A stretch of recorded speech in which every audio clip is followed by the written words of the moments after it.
साहस सरोकार।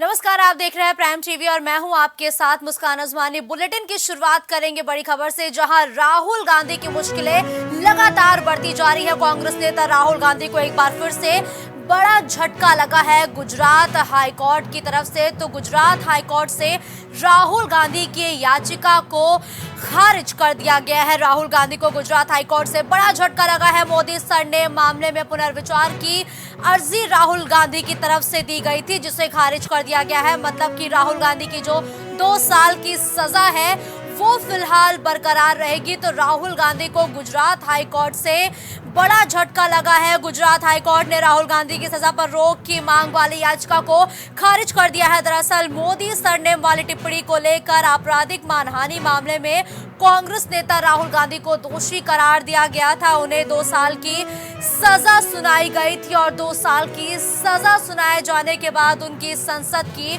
सदस्यता तक चली गई थी, जिसके बाद आज गुजरात हाईकोर्ट से जो पुनर्विचार की याचिका राहुल गांधी की तरफ से दायर की गई थी उसको भी खारिज कर दिया गया है। तो पुनर्विचार अर्जी को भी खारिज किया गया है।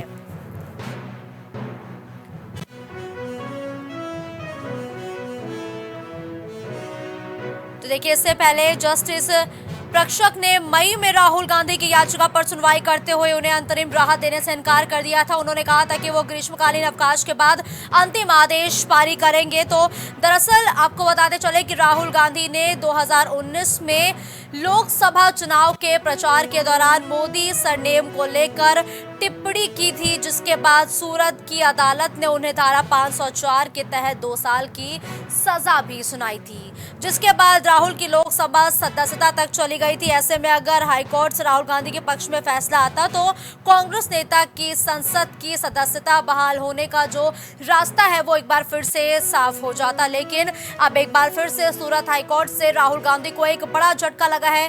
दरअसल 2019 लोकसभा चुनाव के दौरान कर्नाटक के कोलार के एक रैली में राहुल गांधी ने कहा था कि कैसे सभी चोरों का उपनाम यानी कि सरनेम मोदी होता है, जिसको लेकर भाजपा विधायक और गुजरात के पूर्व मंत्री पूर्णेश मोदी ने राहुल गांधी के खिलाफ मानहानि का मुकदमा दर्ज कराया था। राहुल के खिलाफ आईपीसी की धारा 499 और 500 के तहत मामला दर्ज किया गया था। रुक करते हैं विभांशु का, जो इस खबर पर हमारे साथ तमाम अपडेट के लिए जुड़ चुके हैं। देखिए विभांशु, राहुल गांधी को गुजरात हाईकोर्ट की तरफ से एक बेहद ही बड़ा झटका लगा है, जहां पर अब ये है कि उनकी जो सजा है वो फिलहाल बरकरार रहेगी। आगे कांग्रेस का क्या रुख होगा विभांशु?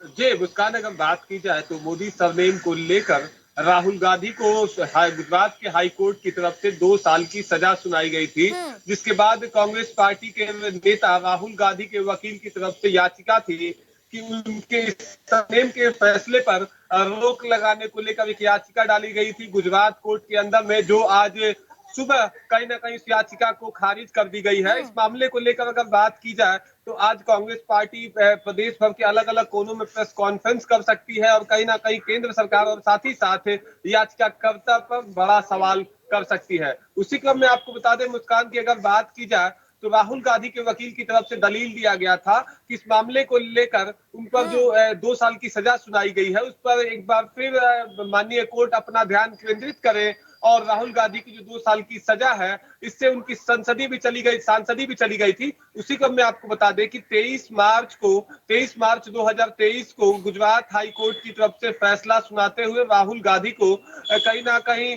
दोषी करार दिया गया था, जिसके बाद 24 मार्च को उनकी सदस्यता चली गई थी। राहुल गांधी वायनाड से सांसद थे और आपको बता दें मुस्कान की 2019 के लोकसभा चुनाव के दौरान राहुल गांधी कांग्रेस पार्टी के एक जनसभा में कहीं ना कहीं संबोधित करते हुए इस बात को कहते हुए नजर आए थे कि सारे चोरों का सरनेम मोदी क्यों होता है, जिसके ठीक बाद बिल्कुल सही कहा आपने। लेकिन देखिए विभांशु, अगले साल लोकसभा के चुनाव है और ये कहा जाए कि 1 साल से भी कम का वक्त बचा है लोकसभा चुनाव को लेकर।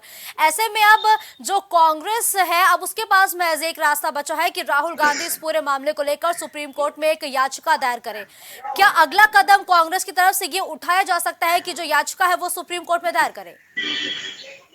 जी बिल्कुल, आपको बता दें कि जहां एक तरफ फैसले का जो सुनवाई आता है, याचिका को खारिज की जाती है, तो वहीं भारतीय जनता पार्टी के गुजरात कैडर के तमाम नेता कहीं ना कहीं जश्न मनाते हुए नजर आते हैं। वहीं राहुल गांधी के वकील की तरफ से कहा जाता है कि इस मामले को लेकर अब वो सुप्रीम कोर्ट का दरवाजा खटखटाएंगे, जहां उन्हें न्याय की उम्मीद है। उसी क्रम में आपको बता दें कि ये मामला तब शुरू होता है जब पूर्णेश मोदी 2019 के अंदर में, जो गुजरात के भारतीय जनता पार्टी के विधायक हैं, वो गुजरात के हाई कोर्ट के अंदर में एक याचिका डालते हैं जिसमें साफ तौर से मोदी विरासत के जो जाति है उस पर कहीं ना कहीं जाति सूचक बात कहते हुए याचिका डालते हैं, जिसमें राहुल गांधी को 2 साल की सजा होती है। अगर बात की जाए मुस्कान, अगर ये सजा 2 साल बरकरार रहती है तो आने वाले 8 साल कहीं ना कहीं राहुल गांधी चुनाव नहीं लड़ सकेंगे। लेकिन देखिए विभांशु, लोकसभा चुनाव से पहले कांग्रेस अब जमीनी स्तर पर काम करना शुरू कर चुकी है। विपक्षी एकता की कवायद हर एक पार्टियां मिलकर कर रही हैं। ऐसे में अब ये जो सजा बरकरार है राहुल गांधी की, कितना बड़ा झटका है कांग्रेस को? जी बिल्कुल, अगर बात करें तो साफ तौर से भारत जोड़ो यात्रा के बाद से जो राहुल गांधी की छवि बनी थी और कांग्रेस पार्टी उनकी अगुवाई में लड़ने के लिए कहीं ना कहीं अपने स्वर साफ कर रही थी, अपने जो रोड मैप है 2024 चुनाव को लेकर वो तैयार कर रही थी, तो साफ तौर से एक बड़ा झटका कांग्रेस पार्टी को लगेगा। मगर राहुल गांधी को जब ये सजा सुनाई गई थी उस वक्त राहुल गांधी अपने बयान में साफ तौर से कहते हुए नजर आए थे कि मैं कांग्रेस पार्टी का कार्यकर्ता बन के कांग्रेस के लिए काम करूंगा, मुझे प्रधानमंत्री नहीं बनना है, ना राष्ट्रीय अध्यक्ष बनना है, ना मैं किसी बड़े पद पर कांग्रेस के आसीन हूंगा। और उनकी तरफ से साफ तौर से कहा गया था कि हमारा बस एक ही मकसद है कि देश के अंदर में जो नफरत फैली है, जो कहीं ना कहीं देश की में आपसी सद्भावना को खत्म कर रही है, उसको दुरुस्त करना, उसको खत्म करना है। और बात करें तो राहुल गांधी के ऊपर लगभग 10 केस और पेंडिंग है जो आने वाले दिनों में कहीं ना कहीं सामने होंगे। अगर बात की जाए तो वीर सावरकर के पोते की तरफ से भी एक याचिका डाली गई है, आने वाले दिनों में उस पर भी सुनवाई होनी है।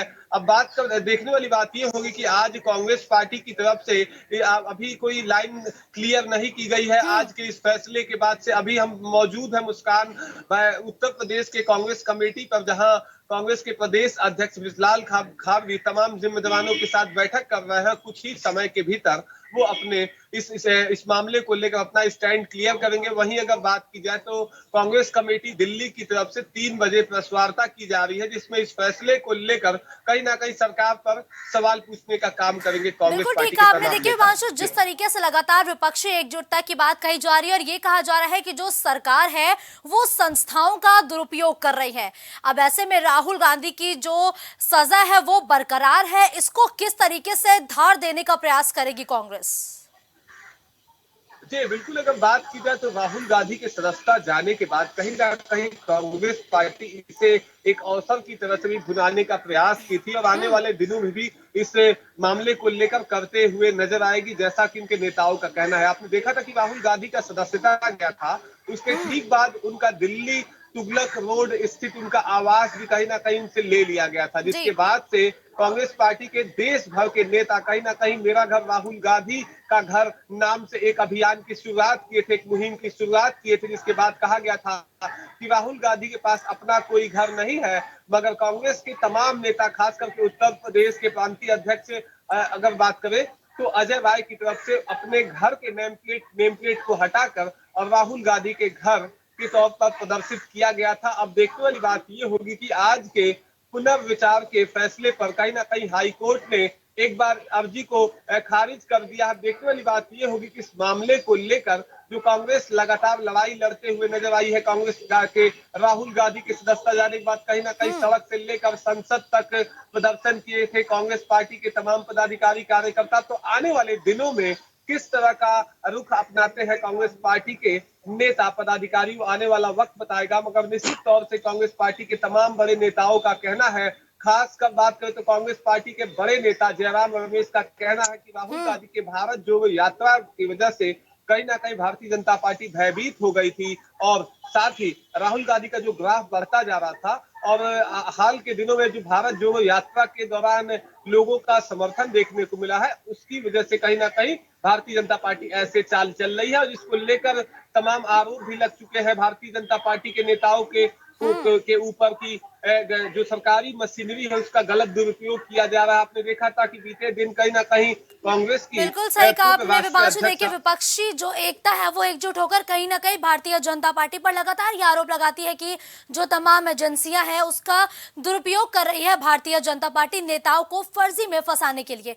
लेकिन देखिए विभांशु, जब भी पुनर्विचार की जो अर्जी होती है जब वो खारिज होती है तो अब राहुल गांधी के पास एक ही रास्ता बचता है, सुप्रीम कोर्ट का। तो क्या कोई समय निर्धारित किया गया है कि जब राहुल गांधी सुप्रीम कोर्ट में पुनर्विचार की अर्जी एक बार फिर से डाल सकते हैं, या फिर ये जो अर्जी है ये कभी भी डाली जा सकती है विभांशु? जी बिल्कुल, आपको बता दें कि आज गुजरात हाईकोर्ट ने अपना कहीं ना कहीं स्टैंड क्लियर किया है, याचिका को खारिज किया है। फैसला जो कोर्ट का है 2 साल का उसको बरकरार रखा है। तो आने वाले दिनों में कहीं ना कहीं कांग्रेस पार्टी के राहुल गांधी अपने वकील के साथ हाई कोर्ट के बाद अब सुप्रीम कोर्ट का दरवाजा खटखटा सकते हैं, सुप्रीम कोर्ट की चौखट तक जा सकते हैं इस मामले को लेकर।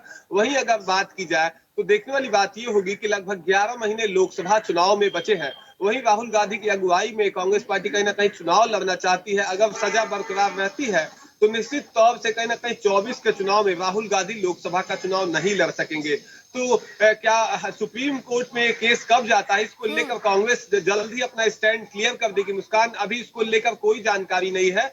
3 बजे तमाम जगहों पर प्रेस कॉन्फ्रेंस है। 3 बजे अगर बात करें तो दिल्ली में भी प्रेस कॉन्फ्रेंस है। उसके बाद इस मामले को लेकर जहां कांग्रेस पार्टी के पूर्व अध्यक्ष राहुल गांधी के वकील कह रहे हैं कि इसको लेकर हम सुप्रीम कोर्ट का दरवाजा खटखटाएंगे, तो कब जाएंगे इस बात की भी जानकारी नहीं है। जल्द ही पूरे आगे के जो कांग्रेस का कदम होगा उसके बारे में जानकारी कांग्रेस पार्टी के नेता साझा करेंगे। जी ठीक है, धन्यवाद विभांशु इस खबर पर हमारे साथ जुड़ने के लिए। तो आज दिन भर की बड़ी खबर लगातार हम आप तक पहुंचा रहे हैं। देखिए, तो आज दिन की शुरुआत होते ही राहुल गांधी को बड़ा झटका लगा है। तो वहीं लोकसभा चुनाव से पहले मायावती ने भी बड़ा ऐलान किया है। लोकसभा चुनाव से पहले बसपा सुप्रीमो मायावती ने बड़ा ऐलान किया है। 4 राज्यों में मजबूती से बीएसपी विधानसभा चुनाव लड़ेगी। जी हाँ, 4 राज्यों में मजबूती से बसपा सुप्रीमो मायावती का चुनाव लड़ने का ऐलान कर चुकी है। राजस्थान, एमपी, छत्तीसगढ़ और तेलंगाना में अपना दम दिखाएंगी बसपा सुप्रीमो। तो ये बड़ी और अहम खबर है। लोकसभा चुनाव से पहले मायावती ने बड़ा ऐलान किया है कि वो 4 राज्यों में मजबूती से विधानसभा का चुनाव लड़ेंगी। बीएसपी बेहद ही मजबूती के साथ विधानसभा चुनाव की रणनीति तैयार करते हुए चुनावी मैदान में उतरेगी। राजस्थान, एमपी, छत्तीसगढ़, तेलंगाना में भी अपना दम दिखाएगी बसपा। आकाश आनंद को सौंपी है चारों राज्यों की जिम्मेदारी। तो मायावती के ऐलान के बाद अब एक बार फिर से राजनीति हाई हो चुकी है, क्योंकि बसपा सुप्रीमो मायावती आगामी 4 राज्यों में बेहद ही मजबूती के साथ विधानसभा चुनाव लड़ेंगी। रुक करते हैं विवेक का, जो इस खबर पर तमाम अपडेट के लिए हमारे साथ जुड़ चुके हैं। देखिए विवेक, लोकसभा चुनाव के लिए तो मायावती बैठक पे बैठक कर रही हैं, रणनीति तैयार कर रही हैं, लेकिन अब एक नए ऐलान से राजनीति में हड़कंप मच गया है कि वो 4 राज्यों में होने वाले विधानसभा चुनाव में भी सक्रियता से चुनाव लड़ेंगी। रणनीति क्या रहेगी उनकी? देखिए, अगर देखा जाए तो आम लोकसभा चुनाव में जिस तरीके से बसपा सुप्रीमो अलग विजन के साथ उतर रही है, कहीं न कहीं बसपा की खोई हुई ताकत को फिर से हासिल करना चाहती है। कार्यकर्ताओं को स्पष्ट संदेश है कि बूथ लेवल पे जाके पार्टी और संगठन को और भी ज्यादा मजबूत करना है और पार्टी की विचारधारा से लोगों को जोड़ना है, वोटर्स को जोड़ना है। अगर बात करें तो आने वाले समय में देश के कुल 5 राज्यों में विधानसभा के चुनाव होने वाले हैं, जिसमें 4 राज्यों में बहुजन समाज पार्टी मजबूती से लड़ती हुई देखी जा सकती है। पूरा रोड मैप इसका तैयार हो चुका है और बसपा सुप्रीमो खुद इसकी अगुवाई भी कर रही है। अगर बात करें तो इन 4 राज्यों के प्रभारी के तौर पर बसपा सुप्रीमो के भतीजे आकाश आनंद को पिछली बैठक में प्रभारी बनाया गया था। 4 राज्यों को प्रभारी बनाने के बाद आकाश आनंद की राजनीतिक हैसियत को बढ़ाने का काम भी बसपा सुप्रीमो कर रही है, ताकि उनके बाद उनकी पार्टी को संभालने वाला कोई अपना उनका व्यक्ति हो जो उनकी पार्टी को फिर से संभाल सके। अगर बात करें तो 2012 के बाद से बसपा का वोट परसेंटेज लगातार गिरता रहा है और खराब से खराब प्रदर्शन हमने निकाय चुनाव से लेकर पिछले विधानसभा चुनाव में बसपा का देखा हुआ है। लेकिन बसपा सुप्रीमो अब एक्शन मोड में नजर आ रही है और जिस तरीके से बात की जाए कि 1 लाख से ज्यादा गांवों में जाएंगी, 1,70,000 बूथों पर कार्यकर्ताओं को भेजेंगी और सभी कार्यकर्ता पार्टी के विचारधारा से वोटर्स को जोड़ने का काम करेंगे। जो दलित लेकिन बस्तियां देखिए हैं, जो विवेक, आदिवासी जो बसपा सुप्रीमो है वो रणनीति तो तैयार कर चुकी है, लेकिन वो जमीन पर अभी नहीं उतरी है। ऐसे में जो तमाम बसपा के समर्थक हैं, उन्हें इंतजार है कि आखिर मायावती जनता के बीच कब पहुंचेंगी, जनता को संबोधित करेंगी। क्योंकि अगर हम तमाम और पार्टियों की बात करें तो हर एक पार्टी के दिग्गज नेता जमीनी स्तर पर उतरकर जनता के बीच पहुंच रहे हैं। जी बिल्कुल, बात करें तो बिना मायावती के फील्ड पे उतरे ये लड़ाई इतनी आसान होने वाली नहीं। हमने पिछले विधानसभा चुनाव में देखा कि गिनी चुनी रैलियां ही बसपा सुप्रीमो ने की थी, जिसका खामियाजा बसपा को भुगतना पड़ा था विधानसभा चुनाव में, निकाय चुनाव में। हमने सबने देखा था जहां बसपा पिछले निकाय चुनाव में 2 नगर निगम जीत चुकी थी, लेकिन इस बार उसका सुपड़ा नगर निगम से भी साफ होते दिखाई पड़ा था और भारतीय जनता पार्टी ने 17 की 17 सीटें जीत कर एक इतिहास रचा था नगर निगम चुनाव में। इसके बाद अगर बात करें तो लगातार जो पार्टी के कार्यकर्ता हैं, प्रदेश अध्यक्ष विश्वनाथ पाल है, वो गांव से गांव जाकर कार्यकर्ताओं से मिल रहे हैं और इस बार बसपा ने कुछ युवा कार्यकर्ताओं के ऊपर अहम जिम्मेदारी लोकसभा चुनाव को देखते हुए दी है। इसके बाद तमाम कार्यकर्ता और पार्टी के पदाधिकारी गांव-गांव जाकर पार्टी की विचारधारा से वोटर्स को जोड़ने का काम कर रहे हैं और सरकार की गलत नीतियों के प्रति जनता को और अपने वोटर्स को जागरूक करने का भी काम कर रहे हैं। आपको बता दें कि बसपा के कोर वोटर्स में जिस तरीके से बीजेपी ने सेंध मारी है, तो बसपा के अंदर एक अलग खलबली है कि अपने कोर वोटरों को पहले की बात किस प्रकार से अपने साथ लेके आए। यही वजह है कि गांव के गांव जाकर बूथ पर जाकर संगठन को, पार्टी को मजबूत करने का रास्ता दिखाया जा रहा है और कोर वोटरों को भी फिर से पार्टी की विचारधारा से जोड़कर लाने का प्रयास किया जा रहा है। लेकिन देखिए विवेक, भले ही लोकसभा चुनाव अगले साल होने हैं, लेकिन विधानसभा चुनाव तो इस साल ही होने हैं। ऐसे में अगर बसपा सुप्रीमो की रणनीति तैयार है तो फिर वो इन राज्यों के दौरे पर कब से जाएंगे? क्या इसको लेकर कोई अपडेट मिल पा रही है फिलहाल आपको? देखिए, प्रभारी उन्होंने तैयार कर दिया है। 5 राज्यों में से मिजोरम को छोड़ के कुल 4 राज्यों में विधानसभा चुनाव बसपा लड़ेगी और आकाश आनंद को प्रभारी नियुक्त कर दिया गया है। ऐसे में उम्मीद लगाई जा रही है कि आकाश आनंद इन चारों राज्यों का दौरा करेंगे और वहां के पार्टी पदाधिकारियों से बाकायदा सबकी रिपोर्ट लेंगे कि क्या स्थिति बसपा की इन 4 राज्यों में अब तक बताई जा रही है। उसके बाद ये रिपोर्ट मायावती को सौंपी जाएगी और मायावती अपने हिसाब से इस रिपोर्ट का आकलन करेंगी और आकलन के पश्चात इन सभी राज्यों में मायावती के दौरे को प्रस्तावित किया जाएगा बसपा के द्वारा। बिल्कुल, धन्यवाद विवेक इस खबर पर हमारे साथ जुड़ने के लिए। तो देखिए, बसपा सुप्रीमो मायावती लोकसभा चुनाव से पहले आगामी होने वाले 4 राज्यों के चुनाव के लिए तैयार है, तो वहीं लखनऊ में भाजपा चलाएगी मिस्ड कॉल अभियान। Bharatiya Janata party missed call अभियान चलाती हुई दिखाई देगी। बीजेपी का मिशन 2024 को लेकर नया प्लान तैयार हो चुका है। 2024 को लेकर भारतीय जनता पार्टी का नया प्लान तैयार है। मिस्ड कॉल अभियान चलाएगी Bharatiya Janata party. Missed call अभियान से समर्थन जुटाती हुई भाजपा अब नजर आएगी। बीजेपी कॉलेज में शिक्षक युवाओं के बीच पहुंचने के लिए ये मिस्ड कॉल अभियान चलाती हुई नजर आएगी। तो शिक्षक और युवाओं के बीच पहुंचने की भी तैयारी कर ली गई है भाजपा, जिसके लिए मिस्ड कॉल अभियान की शुरुआत करने वाली है। 2024 को लेकर भारतीय जनता पार्टी नए प्लान तैयार कर रही है, नए तरीके की योजनाओं को लेकर आ रही है, जिससे वो युवाओं के साथ ही हर एक वर्ग को अपने साथ जोड़ने का प्रयास करे। तो वही विश्वविद्यालय में मिस्ड कॉल अभियान के जरिए भारतीय जनता पार्टी समर्थन जुटाएगी। रुक करते हैं सुहानी का, जो इस खबर पर तमाम जानकारी के लिए हमारे साथ जुड़ चुकी हैं। देखिए सुहानी, 2024 के लोकसभा चुनाव को लेकर भारतीय जनता पार्टी तमाम तरीके के प्लान्स और योजनाओं को लेकर धरातल पर उतरती हुई नजर आ रही है। तो वही अब मिस्ड कॉल अभियान की शुरुआत भी भारतीय जनता पार्टी कर रही है। मिस्ड कॉल अभियान के जरिए वो कौन सा तबका है जिसको अपने खेमे में लाने का प्रयास करेगी भाजपा, और क्या मिस्ड कॉल अभियान के लिए नंबर जारी कर दिया गया है? जी बता दें आपको मुस्कान की कहा जाता है कि केंद्र सरकार की जो सत्ता होता है कहीं ना कहीं उत्तर प्रदेश से होकर गुजरता है, पूर्वांचल से होकर गुजरता है और ये कई बार साबित भी हो चुका है। अब बात करें प्रधानमंत्री मोदी के 9 साल के कार्यों के, तो भाजपा सरकार जो है अलग अलग महाअभियान जनसंपर्क चला के अपने कार्यों को जनता के पास 9 महीने बताना चाहती थी। लेकिन जिस तरह से जो भाजपा सरकार अपना उम्मीद लगाई थी कि हमें जनता से मिलेगा या सांसदों के जो कार्य किए हैं उससे मिलेगा, लेकिन ऐसा कुछ नहीं है, उल्टा नहीं हुआ। तो जिस तरह से उनका महाअभियान का 30 जून तक था, लेकिन अब उसे एक्सटेंड करके 15 जुलाई तक बढ़ा दिया गया है। और अब जो बीजेपी सरकार है, अब वो एक नया जो अपना अलग मुहिम अब लाई है, मिस कॉल अभियान। और मिस कॉल अभियान के तहत वो अलग अलग विश्वविद्यालय और कॉलेजों में जाके अब ये मिस कॉल अभियान के चलते अब 9 साल के जो कार्य है मोदी का, वो अब जनता को बताएगी। यही आपको साफ तौर बता दें मुस्कान, की कहा जाता है कि जो युवा होते हैं वो कहीं ना कहीं हमारे देश के भविष्य होते हैं, और इसलिए जो 9 साल के कार्य है या यूँ कहें जो लोकसभा चुनाव आने वाला है, कहीं ना कहीं इससे बीजेपी सरकार को बहुत बड़ा जो सफलता साबित हो सकता है। और इसलिए जो भाजपा के प्रदेश अध्यक्ष भूपेंद्र चौधरी है, वो कल यानी आज बुधवार को एक मीटिंग में उन्होंने साफ तौर पे कहा कि एक मिस कॉल के जरिए अब हम युवाओं के पास जाएंगे, शिक्षकों के पास जाएंगे, और इसे लेकर हम अपने 9 साल के कार्यों को जल्दी से जल्द जो है जनता के पास पहुंचाने का काम कर सकते हैं। ठीक है, देखिए सुहानी, भारतीय जनता पार्टी ने तो ये लक्ष्य रखा है कि सभी शिक्षकों के पास जाकर वो अपने 9 सालों के कार्य को उन तक पहुंचाएंगे, युवाओं के बीच पहुंचाएंगे।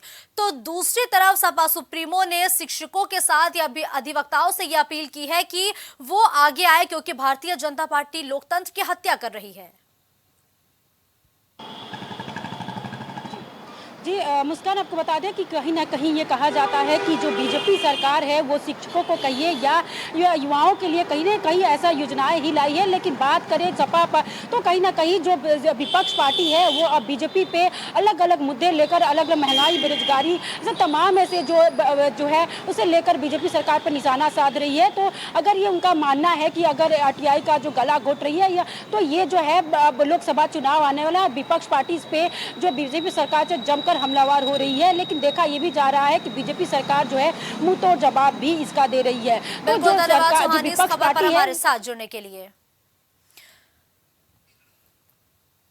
तो देखिए, लोकसभा चुनाव से पहले Bharatiya Janata party full on active mode में नजर आ रही है, क्योंकि मिस्ड कॉल अभियान, महासंपर्क अभियान के जरिए जो समाज है, जो जनता है, उसको जोड़ने का प्रयास भारतीय जनता पार्टी लगातार कर रही है। तो सांसदों की लोकप्रियता का अंदाजा भी लगाना चाह रही है भारतीय जनता पार्टी। तो देखिए, सावन के महीने में भगवान भोलेनाथ की विशेष पूजा होती है और काशी श्रद्धालुओं से भरी होती है।